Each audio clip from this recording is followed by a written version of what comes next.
So clearly, we're all under a lot of stress at the moment. The virus has forced us to stay indoors. The economy is freaking the fuck out. I've been wiping my ass with dirt because we're out of toilet paper. By the way, all you crazies hoarding toilet paper, settle down. There's other ways to wipe your ass. That's not the issue. I don't care how much toilet paper you have.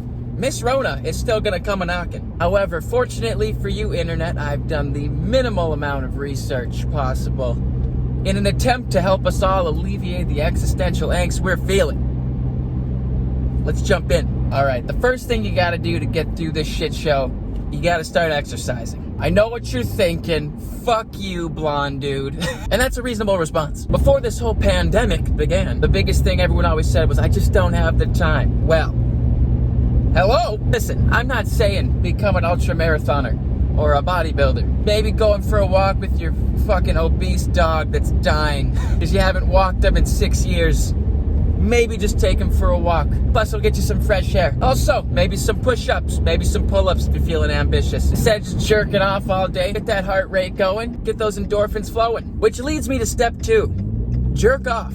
Listen, I get it. There's a lot of couples out there, probably newer couples. They're not banging like they want to be banging right now, okay? Clearly there's some sexual tension going on in the world right now. And I get it. I'm sure this pandemic is cock-blocking a few of you out there. Johnny's been trying to bang Samantha for a month now. He's been making his moves, got her number, they've had drinks, and they start to make out, feels her tits a little bit, and now boom, pandemic, cock-blocked. Listen, all you Johnnies out there, I'll be a man and say it. There's nothing weird about masturbation. Everyone's doing it. I did it right before this.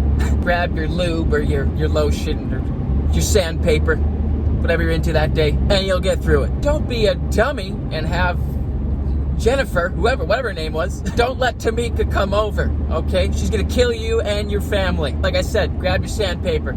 Go to town. Speaking of going to town, that's leading us right into step 3, which is get out of the house. No, don't be a psycho and go around a bunch of people. Do your social distancing. Don't be spitting in people's mouths. Even if they're paying you, don't do it. You know, well, I don't know, unless they're into it, and you're into that sort of thing too. You know, I don't want to tell anyone how to live. I'm not telling anyone whose mouth to spit in / not spit in, all right? Just get out, get some fresh air. Like I said, take your dog with you who's like 80 pounds overweight. They'll thank you for it. Step 4 or 6, whatever we're on, have a couple drinks. For example, just fucking around with water. Now, I'll be the first to say I don't think it's wise to drink in times of stress. I think it's a poor habit to develop. However, desperate times calls for desperate measures, all right? I'm not saying to spiral down the path of alcoholism, okay? Nor am I saying use alcohol to get through this time. I'm just saying the next 3 weeks, 4 weeks, whatever it is, will probably go by a little faster if you're fucked up. Now, I also recommend drinking socially, whatever that means these days. We drinking via Skype? Via Snapchat? What are we doing? MSN? The next step to this fantastic program that I've created for you, you're welcome. Get the fuck off social media. Everyone's posting just shit, all right?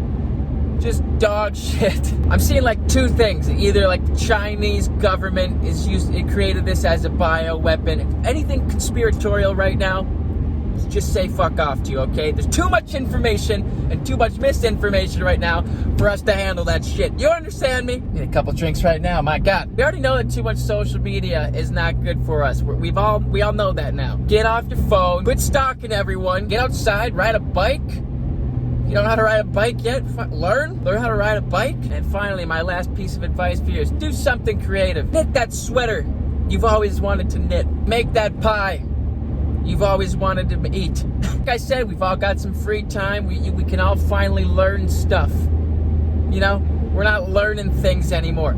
There's a bunch of information flowing in, but it's flowing fucking right out as well. Start playing the violin, write some poetry, memorize the words of Jumanji. Whatever you've been wanting to do, you got time now, go do it. If you've made it this far in the video, thanks for watching. I'd like to apologize for the fact that idiots like me are making videos like this for you, I wouldn't really take any of this advice seriously, except all of it. So until next time, stay healthy. Don't let Miss Rona come creeping in. Happy quarantine.